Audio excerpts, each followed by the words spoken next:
So, breaking news yesterday, you might have saw it. Dr. Shiva pointed this out. A judge flip-flopped on a decision to freeze the data in the tabulation machine. So this is when it came out. Johnny's on the 1 and 2 right over here. What did I say to you, Johnny, when we saw this? He said, I'm elated. My affidavit helped a great team led by Sidney Powell and Linwood win the first court order of wiping the data from the voting machines. The day of reckoning is upon us. Brian Kemp. We're now closer to showing how they siphoned votes from Donald Trump to Joe Biden. And he's talking about Linwood, who got this emergency order. I told Johnny right away, I'm like, Johnny, data. We're getting data. Your thoughts, Johnny? Yeah, it's a big deal. The fact that the judge ordered them not to wipe or reset any voting machines in the state of Georgia until further order of the court. That was a court order. And then what happens like an hour or two later? Dr. Shiva puts up the tweet again, and we saw that breaking news, and it was Lynn Wood's tweet. What? The judge reversed the order based on the defendant's claim that Georgia counties control the voting machines. They do control them, but they don't own them. Machines are owned by the state, and the Georgia Secretary of State administers state laws on elections. Why are Georgia officials determined to wipe these machines clean, resetting them? Johnny, what did we think had happened? We laughed because it's like, I mean, once again, we talk about the people who control these mechanisms, who talk about these elections. These are deep, dark, very strong, powerful people that they can call a judge or something happens and a judge changes his mind hours later. Your thoughts, buddy? Oh, that's insane, man. I don't know what happened there. Like that's really scary. That was like within an hour, 2 hours. Like what? How's a judge is like, oh, actually, I ruled incorrectly. Yeah. You know, there's a lot of thought and like when a judge makes an order like that, like that's like, all right, the judge made an order. Yeah. To reverse an order, that's like, you know, that's not normal. That's not. No, it's not normal at all. And it's so funny because we laughed about the whole situation because we always said, you know, these are deep, strong people. These are the people behind the people who are running these elections. And the fact that we finally saw a situation, even Dr. Shiva pointed out, this is the first time we're getting to see this, and we've been talking for a long time. Raji Robb has been trying to get discovery for how long, right, to get into these machines. Let's take a look and see what's going on.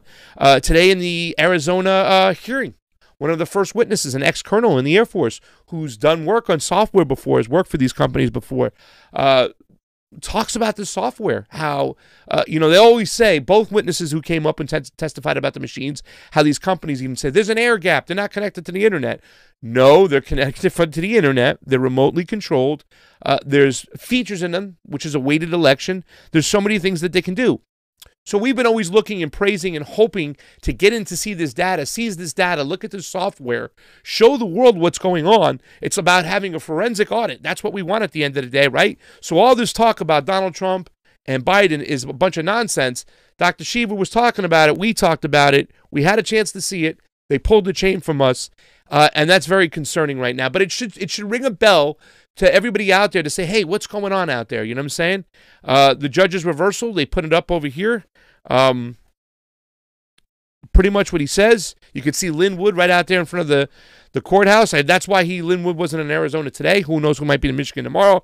A Georgia court briefly granted an order to prevent the machines from being wiped on Sunday before reversing the course. Now, John, my question to you is, why would somebody want to wipe these computers so quickly? They got something to hide. Obviously, they got something to hide. If they didn't do anything, why are they wiping everything? Yes. Like, you know what I'm saying? Like, why are they being so secretive? Why did they hire private attorneys to combat a pro se, self-representing candidate in Raji Robb? You know what I'm saying? They're hiding shit. Oh, Johnny, you're just being a Trump conspiracist now. I know. You're just being a Trump conspiracist now. And that's what they tell you. But we've been fighting this battle way before Donald Trump and Joe Biden, this whole situation. I'm so sorry, ladies and gentlemen. We've been talking about this for a long time. What Johnny's telling you is no BS. Why are they hiring outside litigation to help with these situations? Why are they so quick and eager to wipe these machines clean? Well, Johnny Sue always tells you, we lack transparency, and they're not letting us in. We lack transparency. Even Breaky even said that. That's what we're fighting for. We're not fighting for any individual candidate. We're not fighting for Bernie Sanders. We're fighting for transparency because that's what we need moving forward. So I think it's great some of this conversation's going on. We have to sift through the bullshit. But once we sift through it, we get some good answers. And this is what I put up here. Now, listen, this is Mike Cordray. He put up a tweet, right? And it says, should the real Donald Trump issue an executive order banning the use of Dominion and Smartmatic systems in the U.S. elections and ban U.S. companies from doing business with them, citing significant national security concerns? Please retweet to get a wide polling sample. And here's my answer. And this is where we learn. The answer to that, Michael Cordray, is no. We got to go a step further. We should ban any proprietary software and allow open source software in our tabulation machines with immediate hand-counted audit open for the public to see. If it lacks transparency, then it should be abolished. Sue. Also, the open source software should be no more than like 100 or 200 lines. You know, it's got to be very simple. You can have a fair software for the election, and it can be, you know, really simple. Yep. Really simple. Yeah. Once again, going into the nuances, Johnny knows they write a code so big it's going to be hard for people to get in and out. Yeah, and that's what they'll do the first time they do it. Of lines, yeah. Oh yeah, you don't see that. There's this one part of the code that says, you know, yeah. That's how they can steal it. Well, you best believe the first time they do it, they're going to write a code that's very, very hard, and that will be the next fight. Let's shorten the code. Let's make it simple. Just like these bills we talk about, right? All these bills that are 186 pages, 800 pages, written by lobbyists. We're like, give us a 2-page standalone bill on the Congress floor. Give us a simple code, one-line code. That's the nuance of this. Listen, people have been complaining. We've seen some of the people out there, some of the YouTubers that we like, some of the independent media people not covering it, and some even bashing it, One particular saying, just take the L, you little whiny bee, talking about Donald Trump. Just take the L. And I was so disheartened by it because we get away from the conversations we need to have. Because through these conversations, sifting through the BS, not saying it's a global conspiracy with Chavez not concentrating on illegal immigrants or undocumented workers voting. Those two things really bothered a lot of people in the chat. Despite that, there's a lot of great information and a lot of conversations are coming out of this. Now, take a look at this Pennsylvania lawmaker over here, this next clip, and what she talks about. Michelle Malkin from Newsmax has done some great work of what went on in the Philippines with Smartmatic, and the evidence and the accusations look almost identically the same to what took place here in the States. But this is what comes out of these hearings and the conversations we need to talk about. Check this out. To be part of the vote hacking playbook. Last week, Dominion officials bailed out of a state legislative hearing in battleground Pennsylvania. GOP State Representative Dawn Kiefer asked the questions that Dominion won't answer. Does Dominion use open source softwares so that observers can go in and they can see exactly what switches are being turned on and turned off? We don't know. Transparency is key. So if they're doing this, if they used open source software, right, we would know what's going on there. The average observer could take a look to see what that process is. Oh, Who okay. has control? So, John, what do you think about that? That's a Pennsylvania Republican making those comments. She said open source software. She said transparency. And what do you think that does when people listen to that? What does she mean by open source? They start diving into their own mindset and they come up with good questions for how our elections are run. Your thoughts, buddy? Yeah, I mean, it's crazy that we're not seeing any Democrats ask this ever, like ever. Have we ever seen that happen? Very little. Tim Canova, I mean, I guess. Yeah. He was no longer a Democrat, I believe. No longer a Democrat. The last time he ran as an independent. He left the Democratic Party. Yes. And then Debbie Wasserman Schultz had to resign from chair because of her fucking cheating in that race. Yeah. Yeah. So it's really interesting that Republicans have to bring all this shit up, and so then now we look like we're pro right wing, we're pro Republican because we're showing Republicans are using right wing news sources, but that's the only people covering it, not the mainstream media. Mainstream media is not going to cover that. No. You think CIA News Network, CNN is gonna cover that shit? No. MSDNC? I don't think so. MSDNC? No, they're not. Right now, that hearing's still going on. Cam Shori, Kate, thank you for joining the Rokfin. Guys, get over to the Rokfin, Rokfin. I can't stress it enough. We really need to build that audience. And you, like I said, you can join in the fun right now. Go get a Robinhood account. Go get a coin wallet. Go get some Ethereum. Convert it to Ray. Join on in with the gains of this here because, with the global economy, who knows where it can be. But cryptocurrencies are a way around that thing. Today, Bitcoin is up. Ethereum is up, and it's really, really fun. And the important thing is when we do our shows on Rokfin, never do we get censored, and they do give us our due for the content we put out. They really reward us in a proper way, whereas YouTube, we're pulling teeth. I mean, we literally are making a little bit more on Rokfin right now than we are on YouTube every month, technically. And the thing is, we have 3 times the size of an audience, almost 4 times the size of an audience over on YouTube. So just do the math right now. In other words, we should be making probably 4 times what we're making on YouTube right now. We don't. There's suppression. They don't share our stuff. They turn the drip down on the nozzle on the subscribers. And, Graham made a good point. Hey, Mike Fagan, what's up, Bubba? And hi, Cam Shwari. Get over to that Rokfin, guys. Come on, help us out over there. But really, to tell you the truth, Graham made a point. He said if YouTube played nicely and was fair and abided by their antitrust laws and didn't act as a publisher, and they acted as a publisher, as an editor, publisher, editor. Yeah. If they acted as a platform the way they're supposed to, and were fair, freedom of speech. Oh, look at that numbers rising! I want you guys up there. Thank you.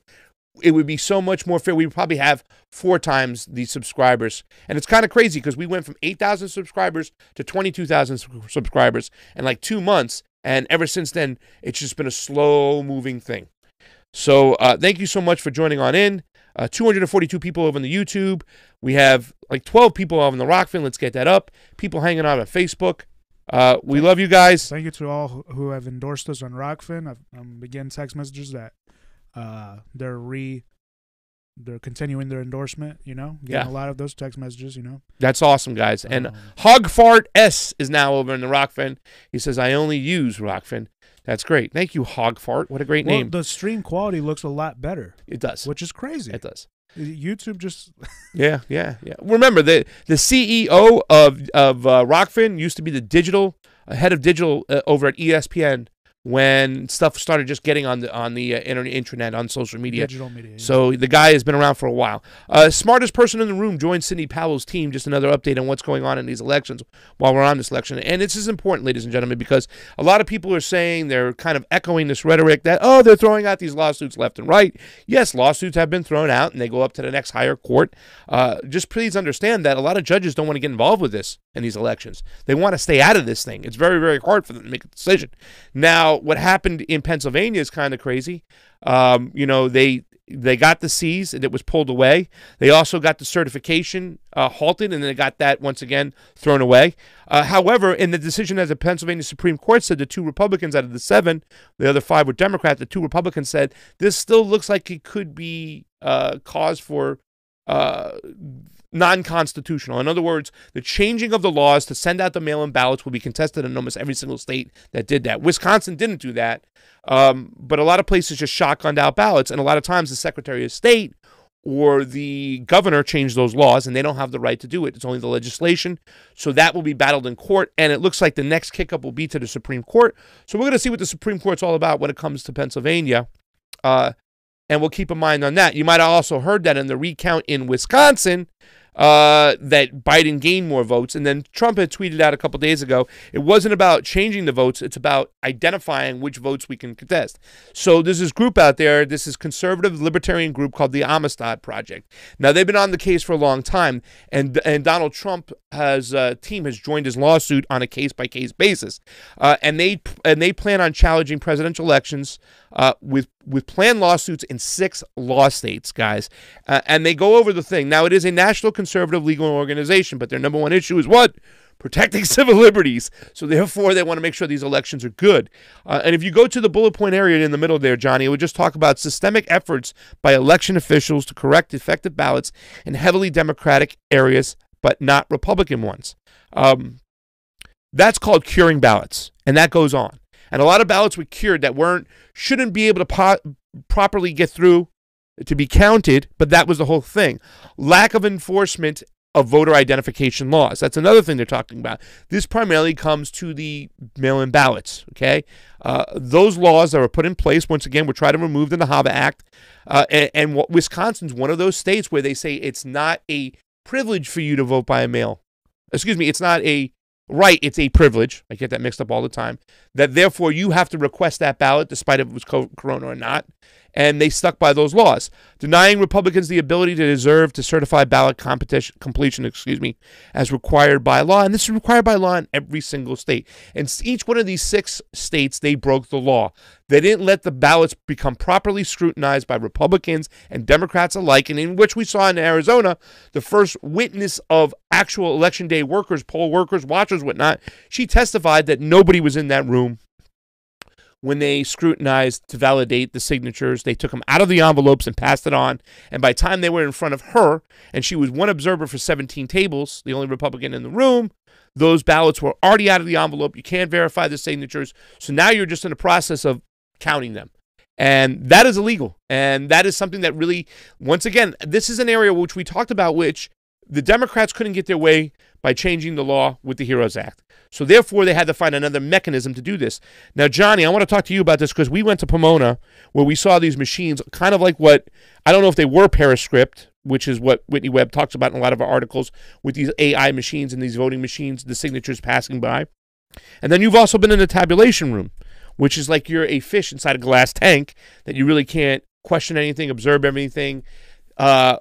Your thoughts on this whole thing where they're building this case, because this is where the crux of the case is, right? The crux of Giuliani's case is these ballots required by law proper observation, scrutinization before they are passed on. They were not properly scrutinized in Pennsylvania, Michigan, Wisconsin, Arizona, Nevada, Georgia. Therefore, ballots have to be invalidated and thrown out. Now, like I said, California is a freaking joke. It's like a machine. It's like a factory. Is anybody scrutinizing those names there? One person's loading. Johnny, who's scrutinizing those things over there? It's a machine. It's a machine. They're just running it through the machine. You can see them doing it. They're just running it through. It spits out some ballots here, and then I think they take a second look at that. And this is only one part of the whole process. You know what I'm saying? So yeah, this process, they're moved to another location to be tabulated. So this is the crux of the case. This is what Giuliani's going to go by. Now, like I said, a lot of judges don't want to touch it. It goes up to the Supreme Court. It's kind of like in this no man's land area right now about what decisions we'll get. It's going to be interesting to see what happens, not just tomorrow in Michigan with their public hearing, but an actual hearing where a judge is going to hear 15 witnesses testify in Nevada on this Thursday, which is going to be interesting. We're going to try to look into it to see what's going on, but that is going to be very interesting as it gets in front of a judge to see what happens. Now, Giuliani has stated he feels that if one domino falls, that's going to set off a chain reaction of many other dominoes falling, right? So we have to see what's going to happen. This is a very important case coming on Thursday.